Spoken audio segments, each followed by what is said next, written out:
Business proposal ಡ್ರಾಮಾದ ಮೊದಲ episode 1 ಅತ್ಯಂತ ತಮಾಷೆಯಾಗಿದೆ ಮತ್ತು ಇಡೀ ಕಥೆಗೆ ಒಂದು ಭದ್ರವಾದ ಬುನಾದಿ ಹಾಕುತ್ತದೆ. ಕಥೆ ಪ್ರಾರಂಭವಾಗುವುದು ಕ್ಯಾಂಗ್ ಟೇ-ಮೂನಿಂದ. ಆತ ಅಮೆರಿಕಾದಲ್ಲಿ ತನ್ನ ಓದು ಮತ್ತು ಕೆಲಸ ಮುಗಿಸಿ ದಕ್ಷಿಣ ಕೊರಿಯಾಗೆ ಗೋ ಫುಡ್ ಕಂಪನಿಯ ಹೊಸ ಸಿಇಒ ಆಗಿ ಹಿಂದಿರುಗುತ್ತಾನೆ. ಆತನಿಗೆ ಕೆಲಸವೇ ಪ್ರಪಂಚ, ಸ್ವಲ್ಪವೂ ಸಮಯ ವ್ಯರ್ಥ ಮಾಡುವುದಿಲ್ಲ. ಆದರೆ ಆತನ ಅಜ್ಜ, ಕಂಪನಿಯ ಚೇರ್ಮನ್ ಕ್ಯಾಂಗ್ ಅವನಿಗೆ ಬೇಗ ಮದುವೆಯಾಗಲು ಒತ್ತಾಯಿಸುತ್ತಾರೆ. ಮದುವೆಗಾಗಿ ಸಾಲು ಬ್ಲೈಂಡ್ ಡೇಟ್ಗಳನ್ನು ಏರ್ಪಡಿಸುತ್ತಾರೆ. ಅಜ್ಜನ ಕಾಟ ತಾಳಲಾರದೆ ಟೇ-ಮೂ ಮೊದಲನೇ ಡೇಟ್ಗೆ ಹೋಗಲು ಒಪ್ಪಿಕೊಳ್ಳುತ್ತಾನೆ. ಶಿನ್ ಹಾರಿ ಅದೇ ಗೋ ಫುಡ್ ಕಂಪನಿಯಲ್ಲಿ ಫುಡ್ ರಿಸರ್ಚರ್ ಆಗಿ ಕೆಲಸ ಮಾಡುತ್ತಿರುತ್ತಾಳೆ. ಅವಳ ಕುಟುಂಬ ಸಣ್ಣದೊಂದು ಫ್ರೈಡ್ ಚಿಕನ್ ಅಂಗಡಿ ನಡೆಸುತ್ತಿರುತ್ತದೆ. ಒಂದು ದಿನ ಪಕ್ಕದ ಅಂಗಡಿಯವರ ಜೊತೆಗಿನ ಜಗಳದಲ್ಲಿ ಹಾರಿಯಿಂದ ಅಚಾತುರ್ಯವಾಗಿ ಆತನಿಗೆ ಪೆಟ್ಟಾಗುತ್ತದೆ. ಆಸ್ಪತ್ರೆ ಖರ್ಚು ಮತ್ತು ಪರಿಹಾರ ನೀಡಲು ಹಾರಿಗೆ ತುರ್ತಾಗಿ ಬಹಳಷ್ಟು ಹಣದ ಅಗತ್ಯವಿರುತ್ತದೆ. ಹಾರಿಯ ಅತ್ಯುತ್ತಮ ಗೆಳತಿ ಜಿನ್ ಯಂಗ್-ಸೋ ಒಬ್ಬ ಶ್ರೀಮಂತ ಉದ್ಯಮಿಯ ಮಗಳು. ಅವಳಿಗೆ ತನ್ನ ತಂದೆ ಏರ್ಪಡಿಸುವ ಬ್ಲೈಂಡ್ ಡೇಟ್ಗಳಲ್ಲಿ ಆಸಕ್ತಿಯಿರುವುದಿಲ್ಲ.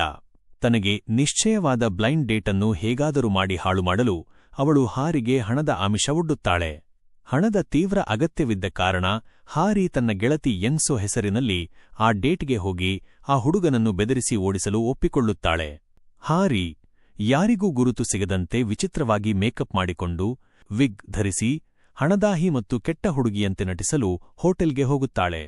ಆದರೆ ಅಲ್ಲಿ ತನ್ನ ಎದುರು ಕುಳಿತಿರುವ ಹುಡುಗ ಬೇರಾರೂ ಅಲ್ಲ, ತಾನು ಕೆಲಸ ಮಾಡುವ ಕಂಪನಿಯ ಹೊಸ ಸಿಇಒ ಕ್ಯಾಂಗ್ ಟೇ-ಮೂ ಎಂದು ತಿಳಿದು ಆಘಾತಕ್ಕೊಳಗಾಗುತ್ತಾಳೆ. ತನ್ನ ಬಾಸ್ ಎದುರು ತಾನು ಸಿಕ್ಕಿಬೀಳುವ ಭಯದಿಂದ ಹೇಗಾದರೂ ಮಾಡಿ ಅವನಿಗೆ ತನ್ನ ಮೇಲೆ ಅಸಹ್ಯ ಹುಟ್ಟುವಂತೆ ಮಾಡಲು ಪ್ರಯತ್ನಿಸುತ್ತಾಳೆ. ತನಗೆ ಬೇರೆ ಬೇರೆ ಹುಡುಗರ ಜೊತೆ ಸಂಬಂಧವಿದೆ, ತಾನೊಬ್ಬಳು ಪ್ಲೇಗರ್ಲ್. ಅಷ್ಟೇ ಅಲ್ಲದೆ ತನ್ನ ಎದೆಯ ಭಾಗಗಳಿಗೆ ಸಮಂತಾ ಮತ್ತು ರೇಚಲ್ ಎಂದು ಹೆಸರಿಟ್ಟಿರುವುದಾಗಿ ಹೇಳಿ ಹುಚ್ಚಿಯಂತೆ ಆಡುತ್ತಾಳೆ. ಟೇ-ಮೂ ಅಲ್ಲಿಂದ ಎದ್ದು ಹೋಗುತ್ತಾನೆ ಎಂದು ಅವಳು ಅಂದುಕೊಳ್ಳುತ್ತಾಳೆ. ಹಾರಿಯ ಅವಳು ಯಂಗ್-ಸೋ ಎಂದು ನಂಬಿರುವ ಈ ವಿಚಿತ್ರ ವರ್ತನೆಗಳನ್ನು ನೋಡಿದ ಟೇ-ಮೂನಿಗೆ ಕೋಪ ಬರುವ ಬದಲು ಅವಳ ಪ್ರಾಮಾಣಿಕತೆ ಇಷ್ಟವಾಗುತ್ತದೆ.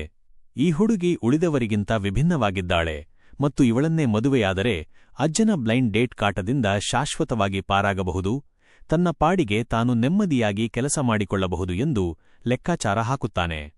ಇದೇ ಎಪಿಸೋಡ್ನಲ್ಲಿ ಜಿನ್ ಯಂಗ್-ಸೋ ಟೇ-ಮೂನ ಸೆಕ್ರೆಟರಿ ಚಾ ಸಂಗ್-ಹೂನ್ನನ್ನು ಆಕಸ್ಮಿಕವಾಗಿ ಕನ್ವೀನಿಯನ್ಸ್ ಸ್ಟೋರ್ ಬಳಿ ಭೇಟಿಯಾಗುತ್ತಾಳೆ. ಮೊದಲ ನೋಟದಲ್ಲೇ ಅವಳು ಅವನ ಮೇಲೆ ಪ್ರೀತಿಯಲ್ಲಿ ಬೀಳುತ್ತಾಳೆ. ಆದರೆ ಆತ ಯಾರು ಎಂದು ಅವಳಿಗೆ ತಿಳಿದಿರುವುದಿಲ್ಲ. ಮೊದಲ ಎಪಿಸೋಡ್ನ ಕೊನೆಯಲ್ಲಿ ಟೇ-ಮೂ ತನ್ನ ಅಜ್ಜನಿಗೆ ತಾನು ಆ ಬ್ಲೈಂಡ್ ಡೇಟ್ ಹುಡುಗಿಯನ್ನೇ ಮದುವೆಯಾಗುವುದಾಗಿ ಹೇಳುತ್ತಾನೆ. ನಂತರ ಹಾರಿಗೆ ಯಂಗ್-ಸೋ ಎಂದು ತಿಳಿದು ಫೋನ್ ಮಾಡಿ ನಾನು ನಿನ್ನನ್ನೇ ಮದುವೆಯಾಗಲು ನಿರ್ಧರಿಸಿದ್ದೇನೆ ಎಂದು ಹೇಳುತ್ತಾನೆ. ಡೇಟ್ ಹಾಳಾಯಿತು, ನನಗೆ ಹಣ ಸಿಗುತ್ತದೆ ಎಂದು ಖುಷಿಯಲ್ಲಿದ್ದ ಹಾರಿಗೆ ಈ ಮಾತು ಕೇಳಿ ದೊಡ್ಡ ಶಾಕ್ ಆಗುತ್ತದೆ. ಇಲ್ಲಿಗೆ ಮೊದಲನೇ ಎಪಿಸೋಡ್ ನಗು ಮತ್ತು ಕುತೂಹಲದೊಂದಿಗೆ ಮುಕ್ತಾಯವಾಗುತ್ತದೆ.